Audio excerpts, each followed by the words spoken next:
Ah, c'est ça, maman a le feu. Je vais prier, je vais rendre grâce au Seigneur, je vais prier. Père, nous te rendons grâce pour ce moment merveilleux que tu nous accordes, de nous réunir ensemble, de partager ton pain. Seigneur, de partager ta merveilleuse parole, de communion ensemble par ton esprit. Seigneur, nous prions encore que tu nous ouvres l'intelligence, que tu nous remplisses encore de ton esprit afin de, Seigneur, d'être remplis de la connaissance de ta volonté et de, Seigneur, agir au Père, Seigneur, dans la grâce, Seigneur de gloire, et dans la puissance de ton esprit, de ta parole, Père, au nom de Jésus-Christ de Nazareth. Dispose, Seigneur, nos cœurs, dispose notre esprit pour recevoir de toi, ô Dieu, et surtout, ô Père, pour, après avoir reçu de toi, ô Père, le répandre comme un parfum de bonne odeur, ô Père, autour de nous, ô Père, au nom de Jésus-Christ de Nazareth. Amen. Amen. Que le Seigneur soit béni. Amen. Je suis très content de voir l'homme de Dieu debout, parce qu'il Israël par la grâce de Dieu. Amen. Et nous sommes confiants que ce que le Seigneur a commencé dans sa vie, il l'achèvera au nom de Jésus. Amen. Je suis particulièrement content de voir mon frère Thibaut. C'est un frère de très longue date, un homme de Dieu, un gars qui aime beaucoup le Seigneur, qui a un amour du Seigneur incroyable. Et je reste persuadé que Dieu l'utilisera puissamment pour apporter l'évangile, pour être un instrument du salut dans cette nation qu'est la Suisse au nom de Jésus. Alors la dernière fois, je vais être dans la continuité de ce qu'on avait partagé la dernière fois. Nous avons parlé d'être remplis du Saint-Esprit. Alléluia. Nous avons parlé de la marche par l'Esprit. Et j'ai insisté sur le fait que pour marcher par l'Esprit, il faut être continuellement rempli de l'Esprit. C'est ce que le Seigneur nous recommande. Et il ne faut pas essayer de prendre des portions, mais il faut être tout le temps rempli de l'Esprit.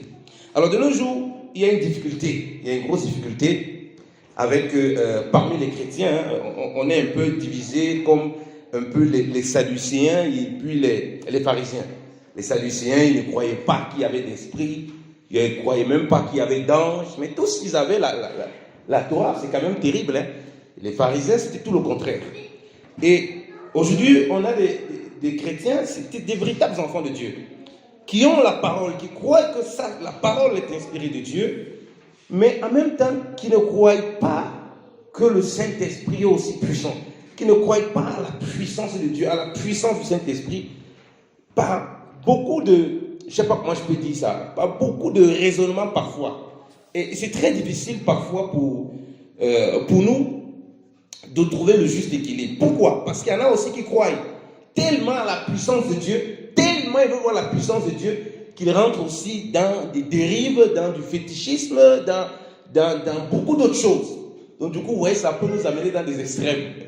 Donc il y en a qui ne croient pas que Dieu est puissant, il y en a qui ne croient même plus que Dieu fait des miracles. Bon, je ne sais pas comment ils font, mais bon, déjà que nous, en tant qu'enfants de Dieu, c'était un miracle. Alléluia. C'était un miracle d'être un enfant de Dieu. Si quelqu'un ne croit pas que c'est un miracle, alors il y a un problème. Être enfant de Dieu, ce n'est pas, je sais pas, ce n'est pas l'adhération à un mouvement. Il y a quelque chose qui s'est passé spirituellement. L'Esprit du Seigneur est venu sur toi. Il t'a fait passer d'enfant des ténèbres à enfant de lumière par la nouvelle naissance. Donc ce n'est pas la deuxième religion. Si on ne croit pas à ça, alors si on ne saisit pas vraiment ce que c'est difficile après qu'on comprenne la puissance de Dieu. Alléluia. C'est très difficile qu'on comprenne les manifestations du Saint-Esprit.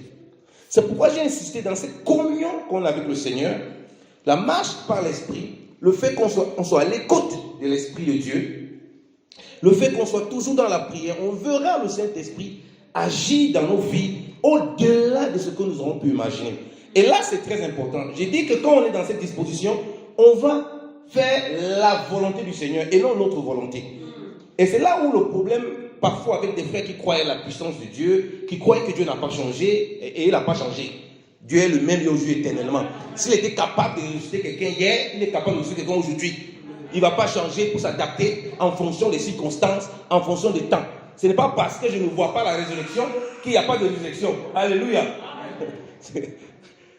J'aime cette parole. Ce n'est pas parce que je ne vois pas les miracles qu'il n'y a pas de miracles. Ce n'est pas tous ceux qui étaient là, même quand l'église était, ce n'est pas tous qui voyaient des miracles. Ce n'est pas tous. Les nuits que Chopin, il a vu quel miracle? Dites-moi, il a vu quel miracle? À part le fait qu'il est né de nouveau, qu'on le plonge dans l'eau pour le baptême. Il a vu quel miracle? Il peut te raconter une résurrection. Il connaît seulement qu'on a parlé de la résurrection de Jésus-Christ. Mais il ne peut te raconter aucun témoignage quand il marche avec Philippe d'une résurrection qu'il a vue quelque part. Est-ce que ça veut dire qu'au même moment, à Jérusalem, il n'y avait pas de résurrection? Vous voyez qu'il vivait sa vie chrétienne, il expérimentait Dieu ailleurs, mais il n'avait pas une portion de Dieu qu'il voyait. Et c'est dans cette marche que nous devons être. Ce n'est pas parce que nous ne le voyons pas que ça veut dire que Dieu n'agit pas. Et c'est ça qui a fait en sorte que les gens, parfois, restent dans la parole, mais un peu la lettre. Et il n'y a pas la puissance du Saint-Esprit qui nous accompagne, parce qu'on n'est pas dans cette connexion. Le Seigneur nous a laissé la parole. Ça, c'est un fait. Mais il ne nous a pas simplement laissé la parole. Lorsqu'on reçoit Dieu, lorsque tu reçois quelqu'un, prenons d'abord un humain. Quand tu reçois quelqu'un chez toi, tu le reçois avec tous ses honneurs. Tu le reçois avec sa puissance, tu le reçois avec sa parole, tu le reçois avec ses cadeaux qu'il t'apporte. Quand tu reçois quelqu'un chez toi, tu ne le reçois pas, tu dis, écoute, laisse vraiment ton titre de je ne sais pas quoi, si tu es directeur, que seulement Gianni entre à la maison, celui qui est directeur reste dehors de chez moi. Que celui qui a peut-être beaucoup d'argent, que vraiment laisse ton argent dehors et tu rentres. Ce n'est pas possible. Il rentre avec tout ce qui va avec lui. Lorsque le Saint-Esprit vient sur toi et moi, il ne vient pas les mains vides. Il vient avec tout ce qui est nécessaire pour ta vie et pour ma vie. Alléluia. Dis à ton voisin que le Saint-Esprit vient avec tous ses bagages. Le Saint-Esprit vient habiter avec tous ses bagages. Quand toi tu changes de maison, tu prends un appartement, l'appartement reste vide. Tu viens avec toutes tes affaires. Alléluia. Ah, j'aime cette parole. Tu ne pars pas, tu ne changes pas d'appartement, tu ne changes pas de maison, toi tu viens habiter, tes affaires sont ailleurs. Ça, ce n'est pas l'Esprit de Dieu. Et parce que, comme je dis, les gens n'expérimentent pas certaines choses, ou bien on a du mal à voir certaines choses, on dit, ah, vraiment, on va créer une doctrine, vraiment, les miracles, tout ça, la puissance de Dieu, tout ça, c'est plus possible. C'est pas possible. On ne peut pas raisonner comme ça. C'est pas en fonction de comment on voit. C'est en fonction de comment le Seigneur s'est révélé.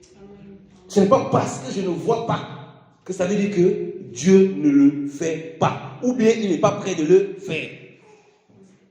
Donc il faut la parole et l'esprit. Jésus a donné la parole. Il a enseigné ses disciples. Il les a donné la parole. Mais il ne s'est pas arrêté là. Il a dit que vous recevrez le Saint-Esprit. Ok?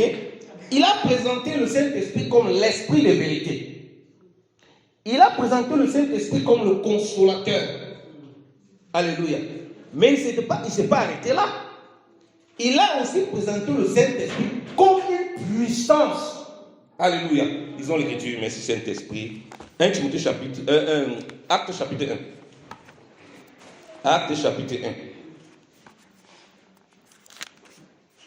1. Acte chapitre 1.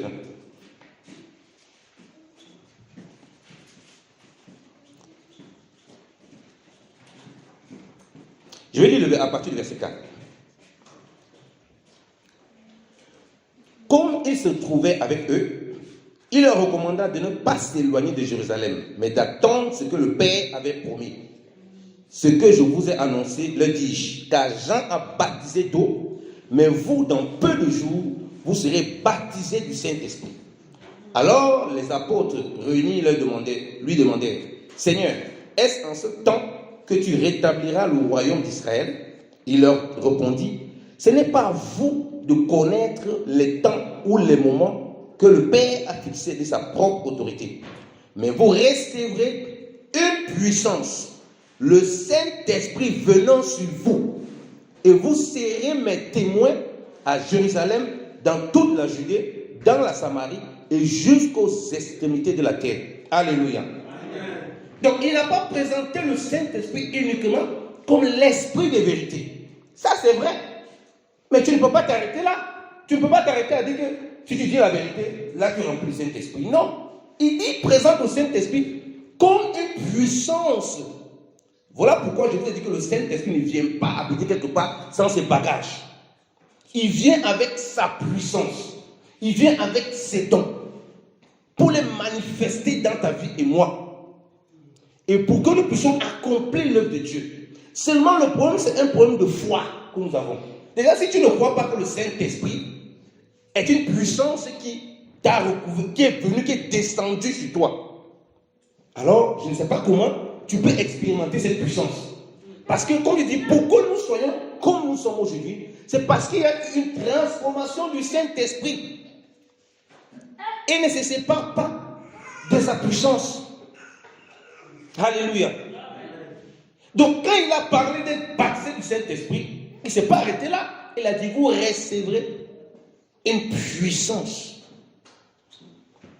Donc, tu as une puissance si tu as reçu le Saint-Esprit. C'est un fait, que tu le crois ou que tu ne le crois pas. Maintenant, en fonction de ta foi, c'est là où tu pourras voir certaines vertus de cette puissance du Saint-Esprit dans ta marche. Dieu ne te demande pas, c'est là où je dis, c'est là où il y a d'autres dérives. Dieu ne te demande pas de courir, chercher la puissance. Tu cherches quelle puissance? On dit que si tu reçois le Saint-Esprit, tu reçois la puissance. Il ne te demande pas de courir chercher la puissance. Il te demande simplement d'être en connexion avec le Saint-Esprit. Et c'est lui maintenant qui, lorsque tu rends témoignage de Christ, t'accompagne et manifeste cette puissance. Alléluia. Amen. Voilà l'erreur où certains sont allés. À vouloir à tout prix les dons, les gens veulent forcer la manifestation de la puissance du Saint-Esprit. C'est là où les dérives viennent. Vous voyez? Donc, d'autres ne croient pas à la puissance du Saint-Esprit. Pourtant, le Seigneur dit que vous allez recevoir le Saint-Esprit, recevoir la puissance. Si quelqu'un reçoit le Saint-Esprit, ne reçoit pas la puissance, il y a un problème. C'est que Jésus est un menteur. Or, il n'est pas menteur, il est la vérité. Maintenant, si quelqu'un aussi reçoit la puissance du Saint-Esprit, c'est maintenant ça qui identifie sa vie. C'est maintenant ça qui devient sa quête. Là, il y a un problème aussi. Donc, on doit être conscient. On a reçu la puissance du Saint-Esprit. Pourquoi? Il a dit bien, pour être quoi? Des témoins. Oh, nous sommes des témoins de Christ. Témoins partout dans le monde entier. On va témoigner quoi? On va parler de Christ. Parler de l'amour de Christ. Parler de la grâce de Christ. Et pendant ce temps qu'on parle, non seulement nous avons été transformés par le Seigneur, mais au travers de nous, il libère cette puissance. Alléluia. Voilà pourquoi j'ai toujours dit, moi j'ai un problème. Lorsqu'on veut déterminer, excusez-moi, hein, aujourd'hui c'est le jour, on fait une campagne. Viens recevoir ton miracle, ta guérison. C'est pas comme ça. Les gens viennent comme des bandits. Viens recevoir ton miracle, ta guérison. Donc il sait que ce jour, il vient pour recevoir son miracle, sa guérison. C'est pas comme ça. Il a dit, restez à Jérusalem. Est-ce qu'il a dit quand est-ce qu'ils vont recevoir le Saint-Esprit? Je vous pose la question. Il a dit, quand est-ce qu'ils vont recevoir? Il n'a pas dit. Pourquoi? Parce qu'il voulait qu'il reste dans la prière. Donc si quelqu'un veut recevoir l'évangile, on lui dit, on va parler de Jésus-Christ. S'il vient pour écouter Jésus-Christ, il va voir la main de Dieu se manifester au-delà de ce qu'il attendait. Alléluia. Amen. Voilà le problème qu'on a dans l'église. Donc voilà pourquoi il y a beaucoup de faux prophètes, beaucoup de charlatans, et pourquoi beaucoup de chrétiens sont frustrés. Donc, s'il ne voit pas campagne de miracles, de guérison, il ne part pas. Il faut que tu écris ça en gros caractère. Et il vient, il est déçu. Il attendait voir le miracle et puis il va dire le pasteur n'a pas l'onction. Ou le pasteur lui-même, il voit qu'il n'y a pas de ce qui se passe comme lui l'a prévu. Qu'est-ce qu'il fait? Ils vont commencer à aller voir les marabouts comme on voit aujourd'hui, les sorciers, parce qu'ils veulent la puissance. Alors que ce n'est pas comme ça que la puissance est manifestée. Jésus a dit que vous allez recevoir. Ils ne savent pas quand. Ils ne savent pas comment. Regardez bien maintenant quand la puissance là, se manifeste. Regardez. Acte chapitre 2. Oh, j'aime cette parole.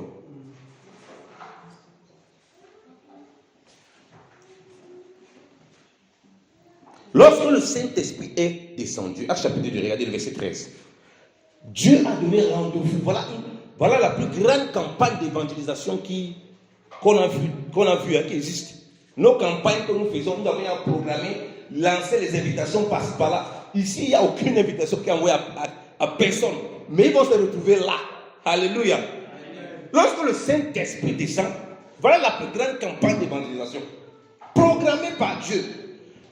Le bruit Parce que même le bruit qui se répand là, c'est la puissance du Saint-Esprit. Lisons l'Écriture. On lit Actes chapitre 2, la partie du verset 5. Or, il y avait en ces jours à Jérusalem des Juifs hommes pieux et de toutes les nations qui sont sous le ciel. Au bruit qui eut lieu, la multitude accourut et elle fut confondue parce que chacun les entendait parler par sa propre langue. Arrêtons-nous là. Vous voyez que le Saint-Esprit, il s'était en prière, comme j'ai dit, pour être constamment rempli du Saint-Esprit, pour vivre une vie, on est pleinement en connexion et marcher par l'Esprit. J'avais rappelé qu'il faut une vie de prière. Le Seigneur a dit, allez attendre. Ils ont compris qu'on attend dans la prière. J'ai dit, c'est pas suffisant, il faut une vie d'obéissance. On marche dans l'obéissance, et puis Dieu lui-même se charge de faire des choses à notre insu. C'est pas comme si nous on calculait. Alléluia. C'est ça la marche par l'Esprit, c'est que c'est Dieu qui nous guide. Donc c'est pas nous qui dictons. Donc même les dons du Saint-Esprit, c'est ça l'erreur que beaucoup n'ont pas compris. Tu ne peux pas dicter comment tu vas les appliquer, comment, quand ça va se manifester. Tu ne peux pas. Alors, voilà ce qui se passe. Il y a un bruit.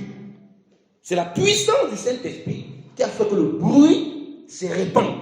Donc le Saint-Esprit est venu avec son bruit. Et le bruit du Saint-Esprit, c'était quoi? Dans le but d'attirer les gens là, en ce lieu. Alléluia. Je vais donner une portée prophétique de ce message. Nous, en tant qu'enfants de Dieu, c'est le bruit du Saint-Esprit qui doit faire en sorte que les gens veulent découvrir la vie de l'Esprit quand nous marchons. Alléluia. Je causais avec la sœur Rebecca, et avant qu'on le priait, qui m'a dit un témoignage qui m'a beaucoup touché. Elle était allée chez une amie, l'amie voyait comment elle rayonnait, elle brillait, elle était étonnée comme tu as une joie, il y a quelque chose qui émane de toi, et ça lui donnait envie de connaître le Seigneur. Vous voyez? C'est ça le bruit du Saint-Esprit. Quand il vient, déjà même quand tous on a été touchés par le Seigneur, on n'a même pas besoin de raconter aux gens. Le bruit de ça va se répandre partout. Et Israël est devenu fou. Il commence à parler de Jésus. Il n'est plus dans la sapologie. On va entendre, Yannick, il a perdu la tête. Il commence à parler de n'importe quoi. Le bruit de la vie du Saint-Esprit, c'est une puissance qui fait en sorte que ça se répand. Et maintenant, les gens vont donc venir à côté de toi. C'est là où il faut rester dans la prière. Il ne faut pas faire des calculs mathématiques. Et laisser Dieu agir. Et comment Dieu agit? Dieu rassemble ces personnes. Dieu rassemble ces personnes. Voilà maintenant comment la manifestation des dons se passe. Pierre n'avait pas prévu prêcher. Pierre était ni lettré, selon les Écritures. Illettré, c'est-à-dire qu'il ne pouvait pas t'aligner 2 versets comme ça, il explique. Il n'avait rien prévu. Dieu a amené ce peuple. Ok? C'est la puissance du Saint-Esprit qui agit. Parce que quand les gens, comme on dit toujours, quand on parle de puissance, les gens pensent forcément qu'il faut que, je ne sais pas, il y ait un miracle qui se passe, il y a une guérison. Non. Même de pouvoir pardonner quelqu'un, c'est la puissance du Saint-Esprit qui te donne cela. Parce qu'il y a des difficultés que quelqu'un peut vivre, où humainement tu vois ici que tu ne peux pas pardonner ça. Mais la puissance du Saint-Esprit t'amène à pardonner. Ce n'est pas quelque chose que tu as programmé, parce que c'est quelque chose que tu as programmé, tu n'auras jamais pardonné. Mais tu vas regarder toujours l'ampleur de la douleur, l'ampleur des blessures. Et là, tu ne marches plus par l'esprit. Tu as beau répéter la parole, tu vas toujours chercher des versets. C'est pour ça que vous voyez quelqu'un, il va toujours chercher des versets pour justifier ce qu'il fait. La Bible demande de pardonner. Non, même le Seigneur a dit là que ceux qui me maudissent, ils seront aussi maudits. Ah, frère, tu vas toujours chercher des échappatoires dans la parole. Pourquoi? Parce que ce n'est plus la connaissance avec l'esprit qui te conduit. Et du coup, comment tu vas voir la puissance du Saint-Esprit agir au-delà de ce que toi tu pourrais imaginer? Tu ne pourras pas voir. Voilà pourquoi des cas compliqués qui semblent impossibles à la chair, parce que nous sommes dans cette connexion du Seigneur et nous croyons qu'il agit en nous, on voit sa puissance se manifester et libérer des choses qui nous dépassent. Alléluia. Donc si on te fait croire que ta vie chrétienne, il n'y a pas de puissance, il n'y a pas de manifestation du Saint-Esprit, c'est faux. À moins que si tu crois à ça, parce que tu ne pourras pas toi-même voir cela, tu vas tout chercher dans les versets bibliques ou par où tu es caché pour justifier le manque de foi. Et c'est ça le problème. Alors que le Seigneur nous a dit, tout est possible à celui qui croit. S'il nous dit que la puissance, c'est aussi une puissance, pourquoi on veut douter? croyant et laissant cela se manifester. Alléluia. Donc Pierre, j'ai dit, Pierre n'avait rien préparé. Il n'avait rien prévu ce jour. Et priait simplement, boum, le Saint-Esprit descendu sur lui. Ils ont commencé à parler diverses langues. Voilà une foule que Dieu ramène auprès de lui. Il doit manifester la puissance de Dieu. Ça c'est quoi? La puissance de la parole. Donc le Saint-Esprit a manifesté une telle puissance au travers de Pierre. Lisons en étude d'Actes chapitre 2. Il dit, à partir du verset 13. Mais d'autres se moquaient et disaient, ils sont pleins de vin doux. Alors Pierre, se présentant avec les 11, éleva la voix et leur parla en ces termes. Ô Juifs, et vous tous qui séjournez à Jérusalem, sachez ceci et prêtez l'oreille à mes paroles. Ces gens ne sont pas ivres, comme vous le supposez, car c'est la 3e heure. Alléluia, arrêtons-nous là. Ça c'est merveilleux. Pierre s'est levé. Les 11 se sont levés. Ce n'est que Pierre qui a parlé. Alléluia. Ce n'est pas les 11. Ce n'est pas parce qu'ils étaient appelés tous apôtres que tous devaient parler. Voilà pourquoi il dit qu'on marche par l'esprit. Il n'y aura pas ce genre de bagarre où chacun veut faire son show. Chaque prédicateur veut parler pour qu'on voie que c'est lui qui a apporté la révélation. Pour qu'on voie que c'est lui qui imposait les mains. Voilà pourquoi il y a des désordres dans l'église. Et pourquoi les païens se moquent de nous? Voilà pourquoi il veut que c'est lui qu'on voie. Pierre s'est levé, là, poussé par le Saint-Esprit. Ce n'est que Pierre qui a parlé. Pourtant, les 11 étaient là. Il n'y a plus de discussion. Pierre, pourquoi c'est toi qui veux parler? Pourquoi c'est toi qui parles? Non, nous tous parlons chacun en notre temps. Ce n'est pas comme ça que ça se passe avec les choses de Dieu. Alléluia. Donc la puissance ne se manifeste pas dans le désordre. Il y a de l'ordre. C'est lui que Dieu a choisi là. Et tout le reste est en retrait. Alléluia. Pourtant, tous venaient de recevoir la puissance. Mais aujourd'hui dans l'église, ce n'est pas le cas. Chacun veut démontrer qu'il a la puissance de Dieu. Vraiment, c'est lui que Dieu utilise pour guérir. Celui que Dieu utilise. Même si toute l'église a prié qu'il était guéri. À la fin, le bishop va se présenter. C'est grâce à moi vraiment qu'il a été guéri. Ah, papa. L'église entière prie. Dieu manifeste sa puissance. Toi, tu prends maintenant, tu tapes ta poitrine. Tu as fait quoi? Tu es un instrument parmi tant d'autres. Pierre ne peut recevoir aucune gloire là. Pourquoi? Parce que c'était un enchaînement. Premièrement, le Saint-Esprit est venu. Il est tombé sur tous. La puissance s'est manifestée. D'autres ont préparé les cœurs. En parlant diverses langues, en révélant les mystères de Dieu que les autres entendaient. Vous voyez comment le Saint-Esprit travaille? En collaboration. Donc, la première partie, les gens, puisqu'ils sont, comme il dit, ils marchent par l'esprit. Et la puissance se manifeste comme ça. Ce n'est pas le passé Israël, le frère Jani, la puissance est entre les deux. Et le reste, ils sont là, ils sont dépouillés de toute puissance. Ce n'est pas comme ça. Voilà pourquoi il faut connaître vraiment notre identité en Christ. Ce n'est pas comme ça. Donc, la puissance s'est manifestée. On a dit, vous recevez la puissance. Ce n'est pas moi qui dis, c'est le Seigneur, il ne ment pas. Donc, ça veut dire que tous ont reçu cette puissance. Premier niveau, les gens, ils sont mis à prier en diverses langues. Dieu a ramené, le bruit est d'abord venu, le bruit du Saint-Esprit, Dieu a ramené les gens. Les gens sont mis à prier en diverses langues. En priant en diverses langues, ils ont commencé à parler au cœur de ceux qui étaient là. Alléluia. Donc la puissance de Dieu a commencé à travailler déjà pour préparer les cœurs. Vous voyez? Pour préparer les cœurs. Ils se disaient, mais qu'est-ce que ça veut dire? On les entend dire des merveilles de l'Éternel dans nos propres langues. Donc Dieu nous a utilisé le premier niveau, à aller préparer le terrain par la puissance de Dieu qui se manifestait au travers d'eux. Donc Pierre ne peut pas venir dire que, écoutez, c'est moi vraiment qui a converti ces gens-ci. Vous savez, c'est vraiment moi, c'est à cause de ma prédication. C'est une folie. Il ne peut pas se donner cette gloire. Il ne peut pas se donner ce toupet. Et c'est parce qu'on a mal compris la puissance, donc que les gens veulent et recherchent toutes sortes de dons, pour qu'après on voit que oui, c'est lui qui a fait ces dons-là, c'est lui qui a fait ça, et il retient toute la gloire pour lui seul. Et c'est ça qui crée le désordre. C'est pour ça qu'il est obligé. Campagne de puissance et de délivrance. C'est lui seul qu'on met devant. C'est lui seul qu'on affiche. Ce n'est que sa tête qu'on voit partout. Et les gens viennent frustrés. Quand un frère vient même à la campagne d'évangélisation, La sœur va vouloir prier pour lui, va dire que pardon, laisse, j'attends que le bishop prie pour moi parce que c'est lui qui a les miracles. Et du coup, si Dieu voulait l'arroser au travers de la sœur, c'est foutu. Donc le peuple, le cœur a été préparé par Dieu. Ensuite, qu'est-ce qui se passe? Pierre vient maintenant, il parle. Et lorsqu'il parle, il décortique les Écritures. Les choses peut-être que lui-même ne connaît même pas. Mais il commence à décortiquer, rempli du Saint-Esprit. Et les 11, comme je dis, ils sont là à côté de lui. Personne ne dit, écoute, après quand tu as fini de parler, là, nous aussi on doit parler. Parce que nous aussi on a la puissance. Est-ce que c'est comme ça? Il y a cette discipline. C'est pourquoi il dit toujours, il ne faut pas essayer de dévancer Dieu.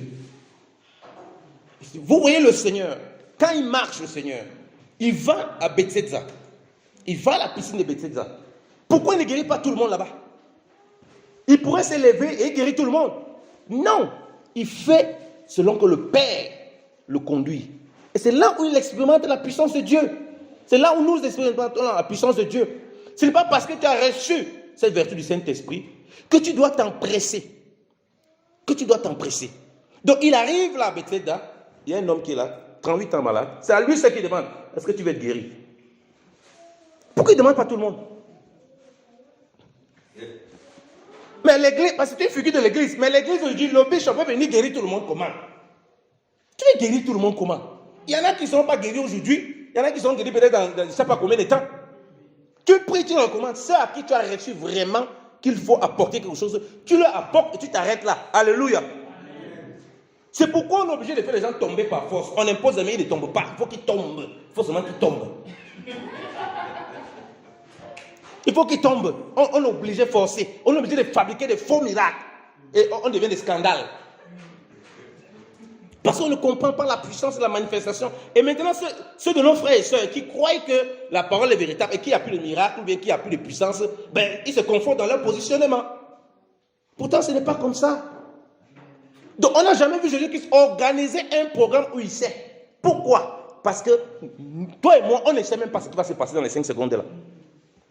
Et Dieu ne veut pas qu'on marche comme des charlatans. C'est les charlatans et les marabouts qui doivent savoir ce qui doit se passer à l'instant T, dans 2 jours, dans 3 jours. Nous marchons par la foi et par l'Esprit. Ça veut dire qu'on est toujours préparé à pouvoir opérer par le Saint-Esprit, à ce que la puissance du Saint-Esprit sorte au travers de nous, au moment où on ne s'attend pas, au moment où personne ne s'attend. Alléluia. Voilà celui qui est conscient de la puissance du Saint-Esprit et qui est toujours connecté. Parce qu'il ne sait pas quand le déclenchement peut se faire. Alléluia. Amen. Paul était en prison avec Silas et priait. Paul savait que la prison devait être ébranlée. Il chantait et il glorifiait Dieu. Et la prison a été ébranlée. Alléluia. Amen. Voilà comment on voit la manifestation. Personne n'avait un agenda de programme. Vous savez, il y a les assemblées. Moi, je suis dépassé. Dans la semaine, quand j'étais au Cameroun en 2010, j'ai invité une assemblée, on me donne le programme de l'assemblée. Ah, dans la semaine, un jour, recherche du Saint-Esprit. Un autre jour, recherche des miracles et des guérisons. C'est compliqué. Les gens vont être très frustrés dans cette assemblée. Parce que si tu, un jour, recherches du Saint-Esprit, tu viens, quelqu'un a reçu, toi tu n'as pas encore reçu, ça va te frustrer. tu vas être très frustré que, mais comment d'autres ont reçu, moi je n'ai pas reçu? Est-ce que Dieu m'a oublié? Tu vois, miracle et guérison. Un jour, c'est pour le miracle et pour la guérison. Ah, tu vois que d'autres viennent là, ils ont reçu le miracle. Toi, tu n'as pas reçu. Ça crée que des frustrations. Ce n'est pas comme ça. Jésus qui est venu à Bethesda, on dit que le monsieur a 38 ans. On ne t'a pas dit que c'est le seul qui était là-bas, qui était le plus vieux malade. Est-ce que c'est écrit que c'était le plus vieux malade? Peut-être il y avait même les gens qui étaient là depuis bien longtemps avant lui. Mais sauf que c'était son jour. Alléluia. Donc, la puissance du Saint-Esprit ne dépend pas de tes calculs et de mes calculs.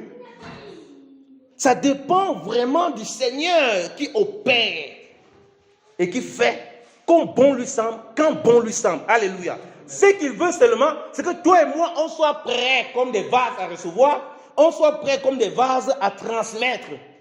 Alléluia. Voilà pourquoi quand tu dis acte des apôtres, ce n'est pas acte des apôtres, hein. C'est acte des disciples. Alléluia. Parce que les disciples qui ont prié là, les gens ont entendu les langues là, ils étaient apôtres. Bon, on a décidé d'appeler ça acte des apôtres, mais ce n'est pas acte des apôtres. Hein. C'est comme ça qu'on a décidé d'intituler ça. Lui, quand il écrit, il n'a pas dit que c'est acte des apôtres. Il a écrit, il a raconté l'histoire de ce qu'il a vu parmi les chrétiens. Il y a des apôtres là-dedans, certainement, qu'on met beaucoup en avant, mais c'est acte des disciples. Parce que le Seigneur utilise les disciples de façon extraordinaire. Ananias, prenons encore notre exemple. Oh, merci Saint-Esprit. Ananias, quand il va imposer les mains à Paul, dites-moi, il avait rendez-vous avec Paul pour lui imposer les mains pour qu'il soit rempli du Saint-Esprit. Vraiment, Paul vient, j'ai un séminaire là. Comme tu as besoin d'être rempli du Saint-Esprit, séminaire de remplissage du Saint-Esprit. Un grand caractère. Tu vas venir ce jour, on va te remplir. C'est pas comme ça. Ça, c'est le charlatanisme qu'on voit parmi les chrétiens. Et on est obligé donc de fabriquer des choses qui n'ont aucun sens. Ananias est chez lui, il est en train de prier, il sait son Dieu. Le Seigneur lui-même se révèle à lui. Lisons Actes chapitre 9. Actes chapitre 9. Actes chapitre 9.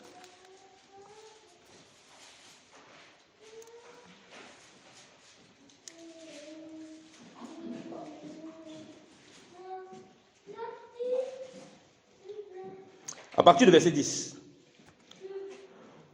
On dit, il y avait à Damas un disciple nommé Ananias. Je vous ai dit que c'est les actes des disciples. Ce n'est pas les actes des apôtres uniquement en réalité. Bon, c'est un nom qu'on a donné comme ça. Bon, on va accepter le nom comme ça. Bon, dans la Bible, c'est qui acte. Bon, d'autres Bibles, c'est qui acte des apôtres. Bon, anyway, c'est acte des disciples. Donc, voilà un disciple qui était là-bas. Il n'avait aucun programme par rapport à ce qui va se passer. Mais la seule chose qu'il savait, c'est qu'il doit être connecté toujours au maître. Pourquoi? Parce que le maître lui parle. Un disciple nommé Ananias. Le Seigneur lui dit, dans une vision, Ananias, il répondit, me voici, Seigneur. Vous voyez ce que je vous disais par rapport à être rempli du Saint-Esprit? Marcher par l'Esprit, être en connexion avec l'Esprit pour écouter le Saint-Esprit, pour écouter le Seigneur qui te donne la direction. Peut-être ce qu'Ananias va faire là, il n'a jamais fait ça de sa vie. Je n'en sais rien. Mais sauf que je sais qu'en ce moment, on nous dit que c'est un disciple. On ne dit pas que c'est un apôtre, c'est un prophète, c'est un docteur, c'est un évangéliste, je ne sais pas quoi. Il y avait beaucoup de disciples là-bas. Et Paul, même parmi où il était avec des gens qui l'entouraient. Pourquoi Dieu n'a pas utilisé ceux qui sont autour d'eux? Pour dire que non, Paul, vraiment, nous sommes tous des gens très puissants. On va t'imposer les mains, tu auras la vision, tu auras ça. Non! Personne n'organisait son programme là parce que, bien aimé, ils étaient connectés. Ils attendaient de voir comment le Seigneur donne la direction. Il faut qu'on arrête de tromper les gens à l'église. C'est pourquoi on a du mal à avoir la puissance, parce qu'on va avoir une puissance qui est programmée. On ne peut pas programmer la puissance du Saint-Esprit, ça ne dépend pas de nous. Ça dépend du Saint-Esprit. Je vais donner une petite parenthèse. En 2017, quand je vais au Congo, en mission, je me mets à cœur vraiment d'aller au Nord Kivu. Vous savez, au Nord Kivu, là-bas, à l'est du Congo, il y a la guerre là-bas, il y a des situations très difficiles. Et il me met à cœur d'aller apporter l'évangile aussi aux prisonniers. Et on peut apporter l'évangile aux prisonniers, on apporte des vivres aussi, et on partage avec les prisonniers. On a vu des choses. Je vous dis que moi, je ne m'attendais pas à ça. Moi, je m'attendais à ce que je viens, j'apporte les vivres. Bon, de toute façon, moi, je prie et je crois que Dieu est puissant pour agir. Mais de quelle façon et comment, jusqu'à quel niveau, je ne sais pas. On arrive là-bas, on a partagé les vivres aux prisonniers, on a prêché l'évangile, on a partagé l'évangile. J'avais le pasteur Petro qui est avec moi, qui interprète en Swahili, un homme vraiment qui craint beaucoup le Seigneur. On a partagé, mais les prisonniers ont reçu l'évangile. Nous, on était encore étonnés. Il y a près de 150 personnes qui ont reçu l'évangile. Minimum. Nous, on ne savait pas encore quoi faire là. On était dépassés. Regardez ce que Dieu fait. Les prisonniers là, en réalité, quand on vient en prison comme ça, ils n'ont aucun droit, on n'a pas le droit de faire quoi que ce soit. Là-bas, on nous a donné une autorisation pour créer un baptistère. Puisqu'ils n'ont pas le droit de sortir. Ils n'ont pas le droit de sortir de la prison. On a créé un large baptistère en prison pour les baptiser. Vous imaginez? Les choses qu'ils n'avaient jamais vues là-bas, que moi je n'avais jamais vues. Dieu nous a permis, on a eu cette autorisation. On a baptisé au moins 150 prisonniers en prison. Quand je partais d'ici en Suisse, je ne savais pas qu'ils devaient voir ça. Je ne connaissais, je savais seulement que de toute façon, Dieu m'a montré qu'il y a la guerre là-bas. Et pas, si je laisse ma vie là-bas, tant mieux. Gloire au Seigneur. C'était ça ma mission. Il faut que j'aille parce que Dieu veut que j'aille là-bas, apporter l'évangile, fortifier l'église là-bas. Le reste là, je laisse entre ses mains. Alléluia. Amen. Et au point où parfois, il y avait des grands bandits là-bas. Que quand ils venaient se faire baptiser, les autres qui étaient là, qui chantaient, c'était là-bas qui connaissaient le Seigneur, qui ont cru, tout ça. Ils disaient, pasteur, homme de Dieu, arrête d'abord. Vraiment, ils vont commencer à chanter les cantiques. Celui-ci, c'est un grand bandit qui s'est converti. Moi, j'étais comme ça, on pouvait même me poignarder ici en prison. Parce qu'ils sont entassés, ils sont pleins. On dit, celui-ci, c'est un grand bandit. Il commence à pleurer, il dit qu'il veut recevoir le Seigneur. C'était merveilleux. Et puis on le prend, on le plonge dans l'eau. Je vous dis que pendant que nous on faisait le baptême, on pleurait comme des enfants. Je pleurais comme un petit enfant pendant qu'on faisait le baptême. Je pleurais comme un enfant. Parce que moi je ne connaissais pas ces gens. Il y en a qui ont dit non, oh, pasteur, c'est un grand bandit. Laisse d'abord, on va chanter, on va rendre grâce à Dieu. Et il fait le désordre ici beaucoup. Et après les témoignages, ils prennent le micro. Mais on n'avait pas fini là-bas. Donc on peut dire qu'on ne peut pas programmer. C'est l'erreur de vouloir programmer. Même comme je dis, même si tu as un don pour enseigner, un don pour faire quoi que ce soit, ça doit être sous la conduite du Saint-Esprit. Donc Ananias, il est à l'écoute, il peut entendre ce que le Seigneur dit. Il peut communiquer avec le Seigneur pour recevoir les instructions du Seigneur. Pourquoi? Alors que dans Actes chapitre 8, on voit Philippe, quand il part, il prêche en Samarie. N'est-ce pas, les apôtres viennent pour imposer les mains aux autres pour qu'ils soient remplis du Saint-Esprit. Mais pourquoi ici le Seigneur n'envoie pas aussi les apôtres? Parce qu'on nous dit, c'est la marche par l'Esprit. Ce n'est pas les apôtres qui décident où ils vont aller et ce qu'ils vont faire. C'est le Saint-Esprit qui décide qui il utilise, quand il l'utilise et pourquoi il l'utilise. Alléluia. C'est pourquoi il dit que même si tu as n'importe quel don, tu as n'importe quelle puissance, la manifestation de l'Esprit doit être dans cette communion. Il est dans cette communion, Ananias, il est disposé. La Bible dit, et le Seigneur lui dit, lève-toi, va dans la rue qu'on appelle la droite, et cherche dans la maison de Judas un nommé Saul de Tarse, car il prie. Et il a vu en vision un homme du nom d'Ananias, qui entrait et qui lui imposait les mains afin qu'il recouvre la vue. Ananias répondit, Seigneur, j'ai appris de plusieurs personnes tous les maux que cet homme a fait à tous tes saints dans Jérusalem.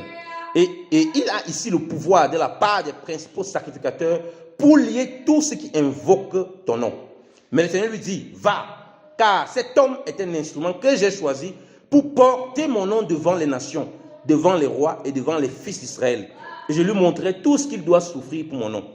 Ananias sortit, et lorsqu'il fut arrivé dans la maison, il imposa les mains à Saul et lui dit, en disant, Saul, mon frère, le Seigneur Jésus, qui t'est apparu sur le chemin par lequel tu venais, m'a envoyé pour que tu recouvres la vue et que tu sois rempli du Saint-Esprit. Au même instant, il tomba de ses yeux comme des écailles et il recouvra la vue et il se leva et fut baptisé. Alléluia. Amen. Ananias était là, il priait comme toi et moi. Nous prions. C'est le disciple. Dans le disciple, tu peux mettre tout type de personnes qui ont reçu quelque chose du Seigneur. Tout type. Mais sauf qu'il est connecté avec Dieu. Donc en vision, il est dans la communication avec le Seigneur. Donc voilà pourquoi ne t'étonne pas. Lorsque tu prends un moment parfois des retraites de jeunes, tu te retrouves dans les visions où tu communiques avec Dieu. Ce n'est pas surprenant, c'est écrit dans la Bible. Bon, il y en a qui croient pour vision. Bon, ça c'est encore notre débat. Donc de quoi pour vision, moi je ne sais pas comment Dieu va l'utiliser au niveau de l'esprit. Hein. Donc, il a écouté la voix du Saint-Esprit. Il est parti. Dites-moi, est-ce qu'il savait qu'il devait voir les écailles, comme les écailles tomber des yeux de Paul? Il a découvert lui-même. C'est quoi qui tombe des yeux du monsieur ici comme ça là? Lui-même, il est étonné. Israël lui-même est étonné. On m'a dit seulement que je impose les mains pour que le gars retrouve la vue. Quelles sont ces écailles qui tombent de ses yeux? Donc, en obéissant, la puissance de Dieu s'est manifestée au travers de lui. Et il a vu au-delà de ce que lui-même on lui a demandé de faire. Alléluia. Vous voyez comment la puissance se manifeste? Dieu n'a pas dit non, écoute, ça va se tomber, on va voir les écailles. Et du coup, on va reconnaître que tu es un puissant homme de Dieu. Tout le monde va venir maintenant auprès de toi pour qu'on prie. Pour que tu pries, pour que tu imposes. Mais ce n'est pas ce que le Seigneur demande. Donc, voilà pourquoi, quand on opère avec le Seigneur, on ne peut pas voir déjà des schémas déjà arrêtés. Tu as opéré, tu as vu que telle chose s'est passée. Maintenant, tu te dis que chaque fois, tu dois toujours faire parce que tu as vu cette manifestation. Ah oui ou non, j'ai les dons. Donc, il faut à tout prix maintenant que je fasse, à tout moment, lorsque je vois une situation comme ça, que j'opère. Ce n'est pas comme ça, tu vas forcer. Ce n'est pas comme ça. C'est pourquoi à l'église, les gens ne viennent pas pour écouter l'évangile. Ils ne viennent pas pour écouter le Seigneur. Ils ne viennent pas pour être transformés. Ils viennent pour chercher les dons et les miracles. Ils viennent pour chercher les cadeaux. Comme dit le Saint-Esprit vient avec tous ces cadeaux. Mais il veut qu'on soit connecté avec lui. Et c'est là qu'il nous donne les cadeaux de façon indiscrète. On ne se rend même pas compte. Et on voit la puissance de Dieu se manifester. Et on peut témoigner de la puissance de Dieu. Alléluia. Amen. Vous savez, j'ai été très malade en 2013. J'ai failli mourir. J'ai subi une opération, une double opération de l'estomac. Et il y avait eu des erreurs médicales, bien évidemment. Et pendant que j'étais dans ces moments, je fréquentais certains frères qui sont dans cette logique où oui, il n'y a plus le don de l'esprit, tout ça. Moi, je ne rentre pas dans le débat avec les gens sur ce genre de choses. Ça ne sert à rien. Et moi, je dis toujours que la vie du Seigneur, si tu es connecté avec le Seigneur, il se chargera, comme on a lu là, comme on voit, de démontrer sa puissance au travers de toi ou bien au travers de quelque chose. Le bien-aimé là, pendant qu'on marchait, je sais, le Seigneur m'avait montré, j'avais une vision où j'ai ressuscité. C'était très difficile, hein, j'avais perdu peut-être 30 kilos. Hein. J'étais comme ça, tout mince, c'était très compliqué. Et dans ce moment, j'ai loué le Seigneur. Le Seigneur m'avait fait comprendre qu'il ne croit pas que tu peux te relever. Il est persuadé que tu vas rester là-bas. Mais il ne m'a rien dit. Quand on s'est revu quand j'étais avec ce bien-aimé là, quand on s'est vu quand j'étais pleinement rétabli, c'est de sa propre bouche que c'est sorti que ça c'est un véritable miracle. Alléluia. Parce qu'il n'a jamais expérimenté ça.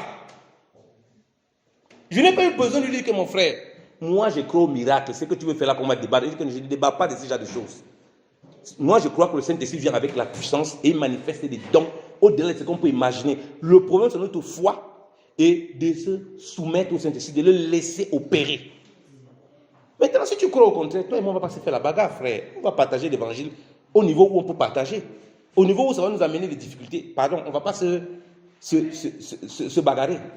Mais il a fallu qu'il arrive à ce point pour voir que Dieu agit, il n'a pas changé. Au-delà de sa conception. Alléluia. Donc voilà comment le Seigneur veut agir. Et agir comme on voit dans l'église. Pierre n'avait pas de rendez-vous avec l'homme qu'on a mis devant le temple. Est-ce qu'il avait un rendez-vous avec lui? Non. Il n'avait pas de rendez-vous avec lui. Il passait pour aller au temple avec Jean comme d'habitude. Là, le Saint-Esprit les arrête.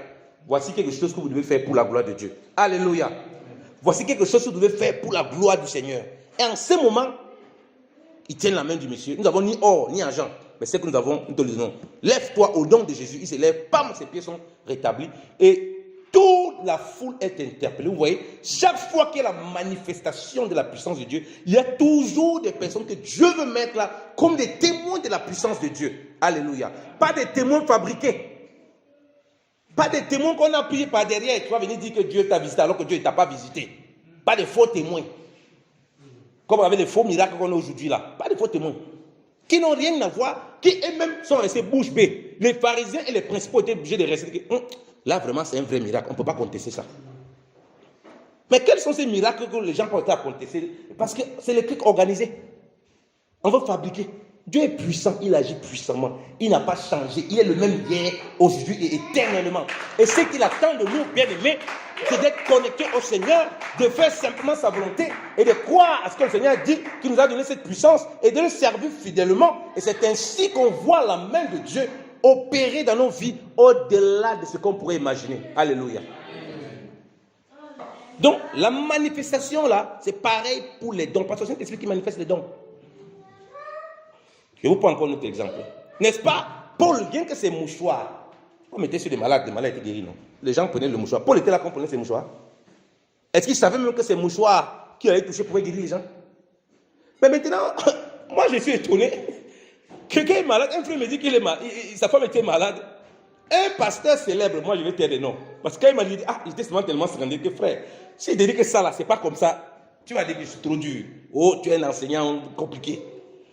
Le pasteur dit que, viens prendre mon mouchoir, s'il est pris sur toi, tu vas l'imposer sur, tu vas le mettre ça sur ta femme. Il dit que frère, c'est pas comme ça les choses de Dieu. Paul n'a pas pris son mouchoir, il dit que venez prendre le mouchoir ici, allez imposer. C'est pas comme ça. Ça c'est du charlatanisme.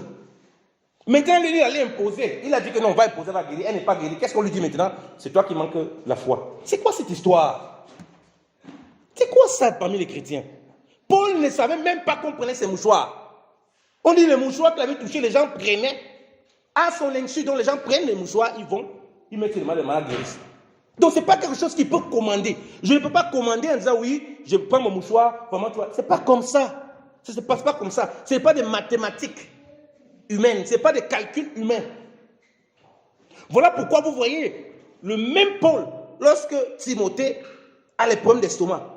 Pourquoi il ne dit pas à Timothée que vraiment viens, je t'impose les mains, vraiment tu vas guérir de ça au nom de Jésus. Il dit ne bois plus, pour ton mal d'estomac, ne bois plus de l'eau. Il lui donne une thérapie. Il y a des gens, ils ont un problème dans l'église. Ce n'est pas la prière ne va pas résoudre le problème. Il y a des gens qui viennent, pour demander que ce n'est pas la prière. Il faut arrêter de manger beaucoup. Tu vas voir comment tu vas revenir en santé. Ce n'est pas la prière. Paul dit que non, pour ton problème d'estomac là, ne bois plus seulement de l'eau. Bois un peu de vin. Et on reconnaît aujourd'hui que le vin a des vertus très bien pour la digestion, pour l'estomac. Donc il lui donne une thérapie. Mais nous voulons fabriquer. Parce que quand il est conduit par le Saint-Esprit, la sagesse que Dieu lui a donnée là, c'est aussi là-bas que cette puissance va se manifester.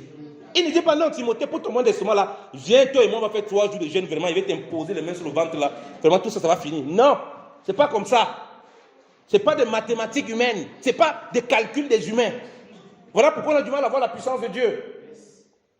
Donc, ce n'est pas ce genre de calcul. Bien-aimé dans le Seigneur.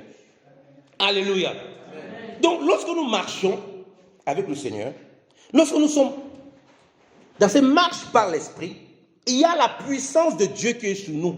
C'est le premier point qu'on veut qu'on retienne tous. Sur tout le monde. Et chacun selon comment Dieu l'a appelé. Il y a les dons qui vont se manifester pour faire l'œuvre de Dieu. Parce qu'on ne peut pas faire le Dieu sans les dons, c'est impossible. Déjà que les 12 qui sont présentés dans Éphésiens chapitre 4, 11, ce sont des dons. On dit il a donné aux hommes. Donc ce sont des dons. Apôtres, prophètes, docteurs, ce sont des dons. Et même jusque-là, ce n'est pas eux qui décident où ils vont aller, ce qu'ils veulent faire, comme ils veulent faire. C'est le Seigneur qui décide, qui trace. Et c'est dans ça maintenant que la puissance de Dieu se manifeste. Donc ça veut dire quoi? Comme Ananias, toi et moi, à tout moment, Dieu peut t'utiliser puissamment pour accomplir son œuvre. Alléluia. Amen. C'est pourquoi les gens demain, tous les petits enfants, tout va rester sur le pasteur. Le pasteur souffre. Les serviteurs de Dieu, bon, les vrais, parce que les charlatans là, ils n'ont qu'à souffrir. Les vrais serviteurs de Dieu souffrent. Parce qu'il est là, tout repose sur lui. C'est lui qui doit tout faire. Ce n'est pas possible. Ce n'est pas possible. Si tous comprennent ça, tous sont prêts à écouter le Seigneur comme Ananias qui est disciple, ça veut dire que tous pourront opérer d'une certaine façon et ça va amener l'équilibre dans l'assemblée. Alléluia. Donc la puissance n'est pas bloquée sur un homme ou bien sur quelques hommes, sur quelques conducteurs. Non. Chacun a la place qu'il a. Dieu va l'utiliser. Alléluia. Tu peux être là pendant qu'on est en train de prier, louer. C'est toi que Dieu utilise pour venir imposer les mains à un serviteur de Dieu. Tu viens, tu m'imposes les mains. J'avais mal quelque part. Je suis guéri au nom de Jésus. Il n'y a pas le Amen. Alléluia. Amen. Parce que les serviteurs de Dieu, Brebis va m'imposer les mains. Brebis va m'imposer les mains pour qu'il guérisse. Parce que toi, tu n'es pas disciple du Seigneur. Parce que toi, tout c'est toi. C'est le Saint-Esprit qui agit. Alléluia. Amen. Voilà quelqu'un qui est appelé à être apôtre Paul. C'est Ananias qu'on prend. Ça, c'est pour l'apprendre. Dieu, le Seigneur lui apprend déjà l'humilité. Regarde, on prend quelqu'un qui n'a l'air de rien, qui n'est reconnu par personne, qui n'a pas la notoriété. C'est lui qui vient. Paul, oui, le Seigneur m'a envoyé pour t'imposer les mains. Lui-même, il a eu en vision. On lui impose les mains. Il est déjà humble. Il comprend que l'œuvre de Dieu, là, il faut être humble. Alléluia. Que la puissance, là, ce n'est pas une histoire de grandeur, de réputation humaine, mais c'est une histoire de crainte de Dieu. Alléluia. Amen. Donc, soyons encore remplis du Seigneur. Je vais m'arrêter là, si je continue, je ne vais pas finir.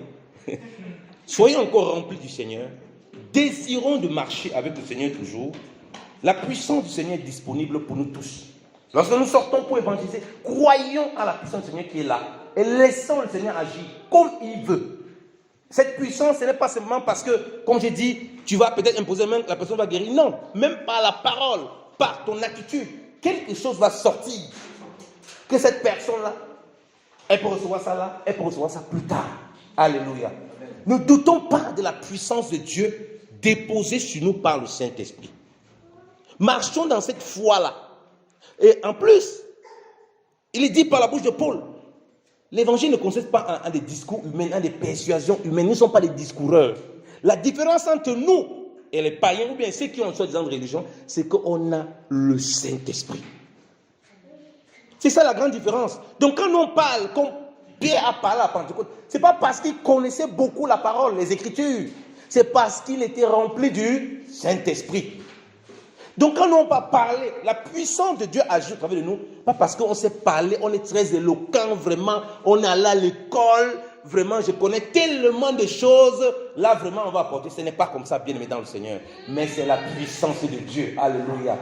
Vous voyez pourquoi Nicodème va voir le Seigneur. Il dit, mais nous savons que tu es, Jean chapitre 3, nous savons que tu es un vrai docteur qui vient de Dieu. Pourquoi? Parce que tu as fait nos écoles des pharisiens là. Non, c'était la branche la plus rigide parmi les Juifs. Il dit que tu es un docteur venu de Dieu.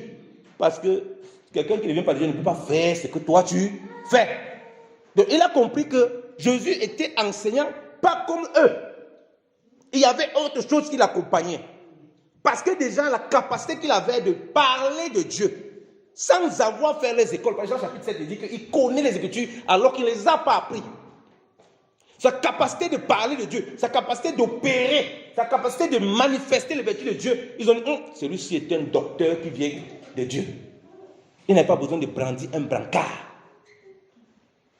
Que le Seigneur nous fasse encore du bien et qui nous permette de réaliser encore cette grâce qu'il nous a donnée pour manifester puissamment sa grâce au travers de nous, de l'Église, chacun d'entre nous, dans nos familles, parmi nos collègues, dans nos maisons, parmi nos amis, en tout lieu où nous nous trouvons, lorsque nous partageons l'Évangile, que la puissance du Saint-Esprit se manifeste, qu'on soit conscient de cette puissance, de cette grâce du Seigneur dans nos vies, au nom de Jésus-Christ de Nazareth. Amen. Soyez bénis.